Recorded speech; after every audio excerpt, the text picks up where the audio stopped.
friends, I think this is easily going to be one of the most important videos I ever make and pin on my channel, specifically speaking to the idea of self, because I love to believe that this is the best that I have found so far, the best sort of blueprint, something that you can maybe develop as a mind map to help you sort yourself out, self your identity out, because I believe that one of the most reasons that young people are suicidal, and generally even older people, why they are not like confident, they don't have high self-esteem, they may be confused about life, they maybe cannot see into their future, they're struggling to fit in with people, they're struggling to find their groups to belong to, they may be lonely in the world, and all these things that drives one to spiral negatively and downward. I'd love to believe that it's because of a lack of understanding of who you are, and that's not very empowering, because if you knew who you were, you would be empowered to walk around, into spaces, into groups, to just on your journey, to be confident about your life and yourself. So I'm going to give you the idea of what it looks like. I actually have notes here, so we're going to start off here. This is the self construct. This is where we start constructing yourself. We have a lot of self, what self belief, self determination, self leadership, self awareness, self consciousness, self leadership, self, all of these things are trying to center you and to say, come back to yourself. You are the source of your life. You are the leader of your life. You are to blame for your life. You must account for everything about your life. And I keep saying, even to myself, that even if you get to this point in your life when you're like 40 or 50, going through 5 decades of life, your life that you have experienced is not like this humongous thing that you cannot imagine or see yourself do and get through. You must be able to assess everything about your life, all the important events, especially the defining moments and the defining experiences. All those things, we have the time and we have the capacity. And if you are determined to do that so that you have peace and you have clarity in your mind, this is a priority. So let's start with the self concept. The self concept speak to self knowledge. What do you know to be true about yourself? Those are the basic facts about who you are, right? And then your self image. How do you what do you look like, generally, basically, what do you look like? That's your image, right? That's what you have now today. That's what other people perceive when they look at your image. And then we have the self concept. So it is the whole idea of who you are, you know. And then we have the self schema. So these are the memories and the pictures in your head, right? And I think I've made a video somewhere stating that you need to convert those stories, after going through them, of course, you need to convert them into sources of inspiration and sources of motivation. And these are some of the things that makes us feel whole enough, validated, self-assured, and all these things. So that's the self construction. Get your concept, get your image, get the knowledge, and get the schema. And this is just groundwork, and you need to go into all of these elements and define them. If you're going to take this very seriously and write, do that. Write about self-knowledge. What do you know about yourself? What do you look like? What idea do you have of yourself in general, and what memories do you have in your mind of yourself? And when you're by yourself, what images play in your head of who you are? And then we're going to come to the theories of yourself. We have the neural basis of self, and we have the self categorization. So the first one speaks to your psychology and your neurosciences. What is the chemistry that's happening in your head? We now and again hear that things like mental illnesses are more a neuroscience problem. So it's all in your brain network of neurons. some of those things. So if you understand what's going on in your mind and how it functions, and I hope this drives you to be interested in your own psychology and in your own brain works and the science of the mind, and just how the mind works, as it is one of the most powerful things that makes us human and that makes us superior to a lot of other animals on the planet and other species. I hope you give that a lot of attention. Then under theories, we have self-categorization, like I said. So this is how you categorize, let's say, people in a society, and then how you fit in. Where do you think you can categorize yourself? Are you smart? Are you not smart? Are you ambitious? Are you not ambitious? Are you grounded? Are you not? Are you confident? Are you not confident? um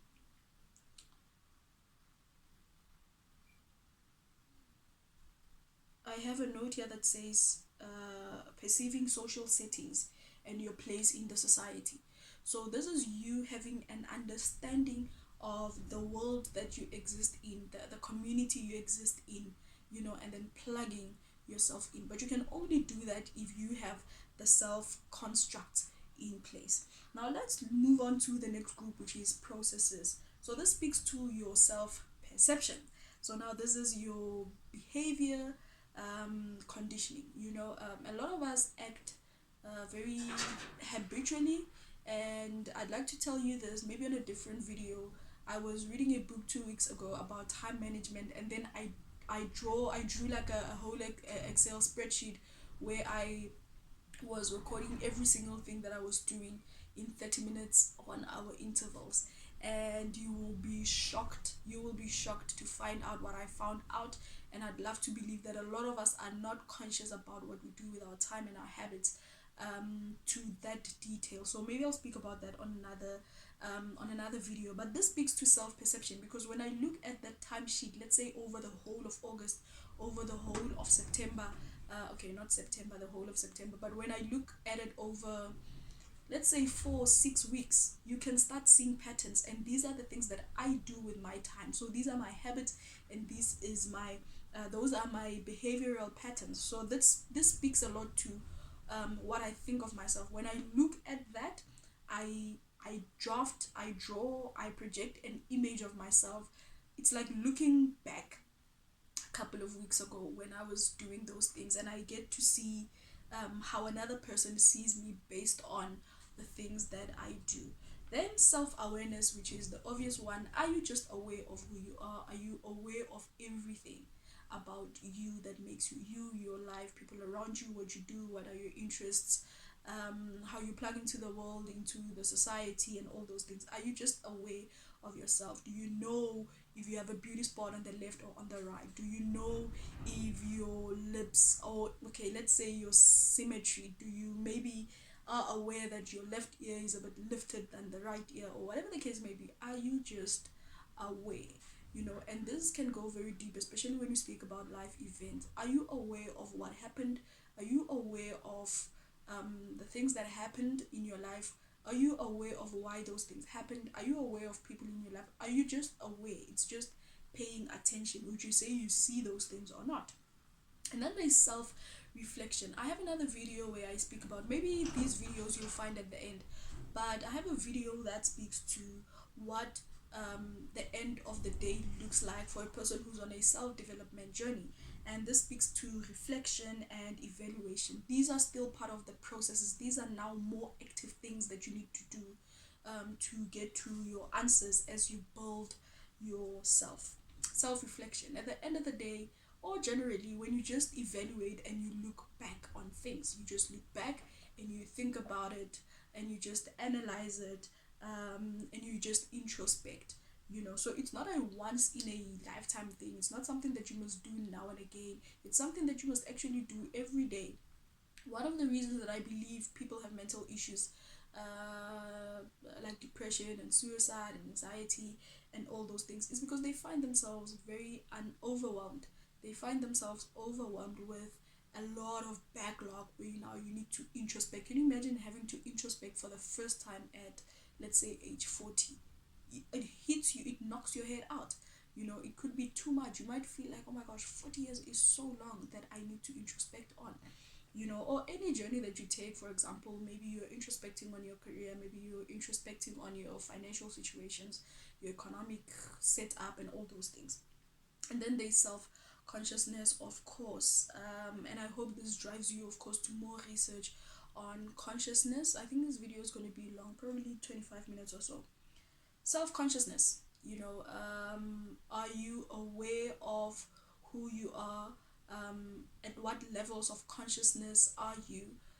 Are you able to, as a human, separate, let's say, the entities within you, and be able to be conscious of the whole of who you are? Are you able to think 10 years in the future and think 10 years in your past at the same time, and embody the experience and the anticipation, and the vision and the imagination, and exist as a whole through your whole journey? Are you able to embody everything about yourself in your life at the same time and be super aware of those things? That's what consciousness is. And consciousness eventually leads you to intentionality, because if you are aware of the consequences of a decision you haven't even made, then it means you are conscious of that reality, even though it's not part of your reality now. But you are conscious of now that you need to make that decision. You're conscious of your current circumstances. You're also conscious of the separate reality, potential reality, because things might not go that way. They might go an opposite way. They might go slightly different. Anything can always happen with every bit of change, as everything affects everything. So are you able to hold your whole journey, your whole self at the same time? I hope that wasn't a bad a bad explanation of what I mean by that. And then there's value judgment. Value judgment is one of the most interesting ones, because we use every day. Are you able to tell right from wrong, and are you able to actually sustain your standpoint? If you are wrong, why is it wrong? Can you justify why you believe something is wrong?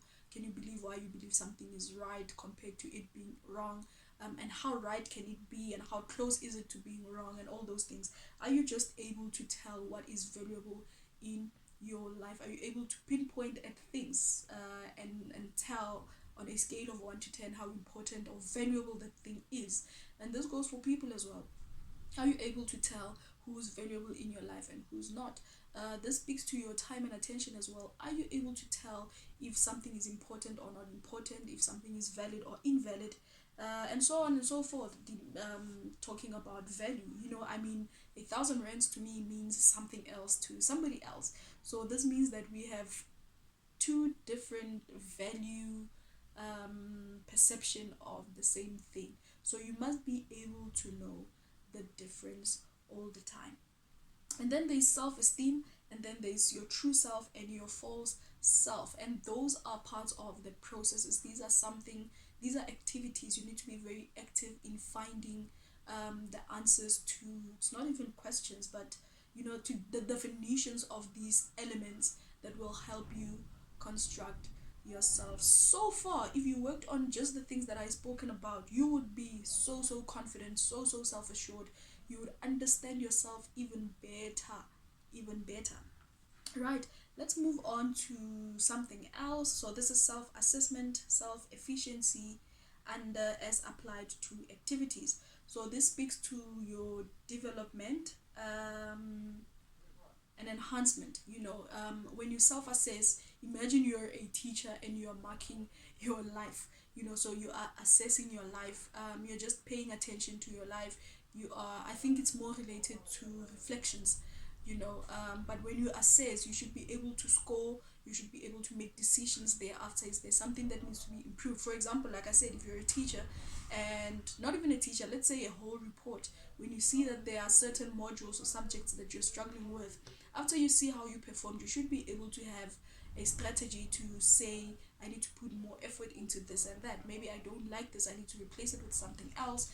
Maybe I'm losing interest, or maybe I just need to put in the hard work and the discipline to make things happen. But that can only come if you have assessed, and you know exactly where to develop. And then we have self efficiency. This is the belief that you have the capacity to develop in anything and everything that you want to do and improve on.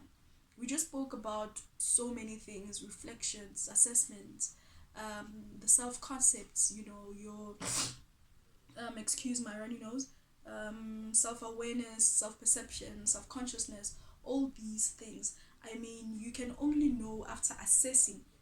After you have assessed, you can know which to develop, and which to improve. And with the self efficiency, you need to be able to assess, let's say, your resources and your capacity to say, am I able to develop these parts of my life? Am I able to change these parts of my life? Let's speak about, let's say, a psychologist, a therapist, for example.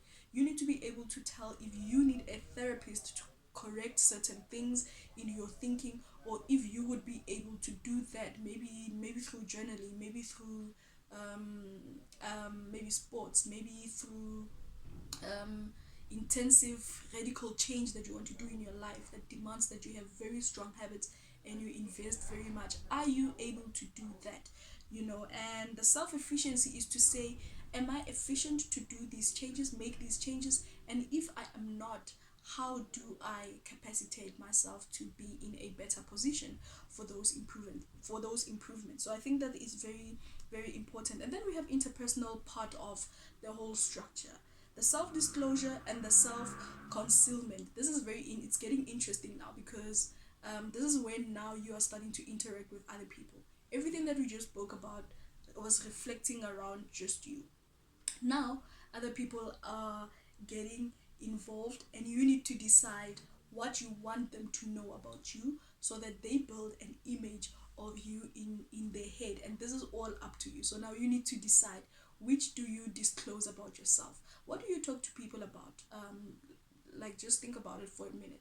When you speak to a person, let's say you've met a person once and you're meeting them for the second time, right? What do you talk about? Do you talk about the things you love or the things you don't love? Do you speak about your thoughts, or do you reserve your thoughts? Do you speak about your feelings, or do you reserve them? Do you speak about your goals? Do you speak about your experience? Do you speak about, I don't know, your ambitions? What do you speak about your interests? So all of this, with the disclosure and concealment, you're just deciding how you want people to perceive you by how you project yourself, present yourself to them, and what do you keep to yourself. I actually wanted to say something, but I'm not going to say it now. And then there's the social part. Like I said, you're going out into the world now.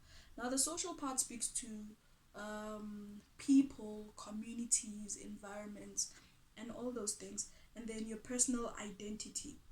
Your personal identity speaks to who you are consistently. If you're going to be alive for 50 years, for 70 years, who are you consistently throughout the 70 years? That is your personal identity. Everything else changes. Oh no, I used to like A, now I like B.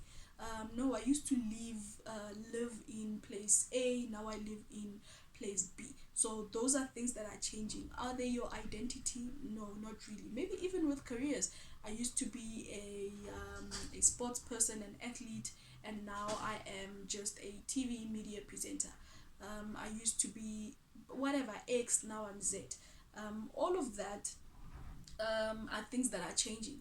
But when it comes to personal identity, we want to speak about who are you consistently throughout time. And then we speak about identity in social settings. Who are you in a group, whatever group you find yourself in? And this speaks to family as well. Who are you in the family? Who are you in your sports team? Who are you in a whatever group you're part of? Who are you? We are still looking at that personal identity, but within that group.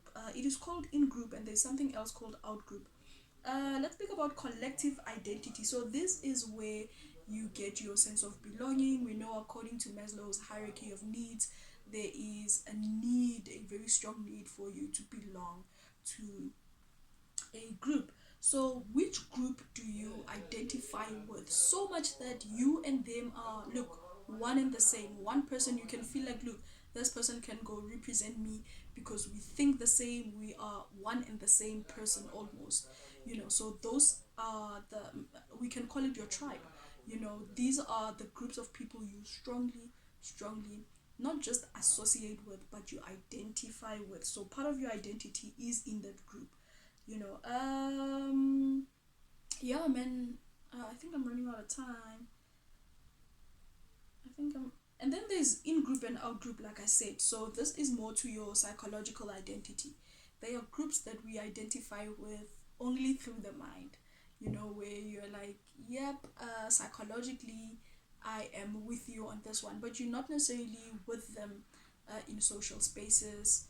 you know um so yeah, you need to be very aware of the certain groups that you are with, that you spend your time with, that you identify with, and that you associate with. And then you must be able to tell the differences, and you must be able to also assert your self identity, your personal identity, even amongst these groups.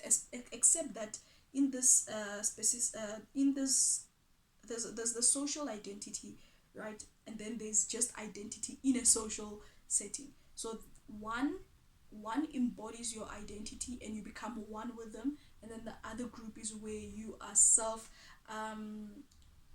um, you are self asserted. Even within the group, you are able to stand out and have a very unique or different identity. And then the last part is your political identity. Who do you feel politically aligns to you?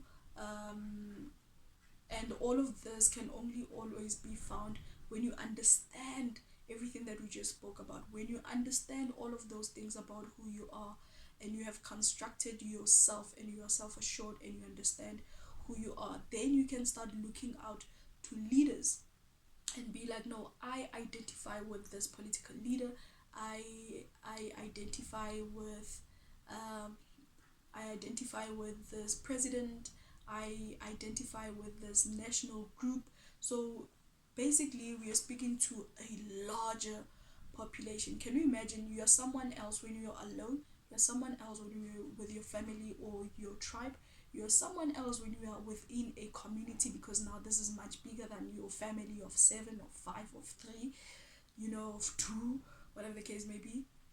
um, and then it goes on to national levels, and you must still be able to identify, because even within that national group, huge group, there are subgroups, which are the communities that you associate with, and then there are other groups inside, and then there are smaller groups, all the way till there is your family and there is just you.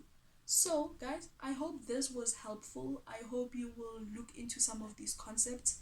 I think once this is complete, it's easier to move on with your life with clarity, where you are self assured, where your self consciousness has rised, where you are easily self actualized once you have went through all of these exercises.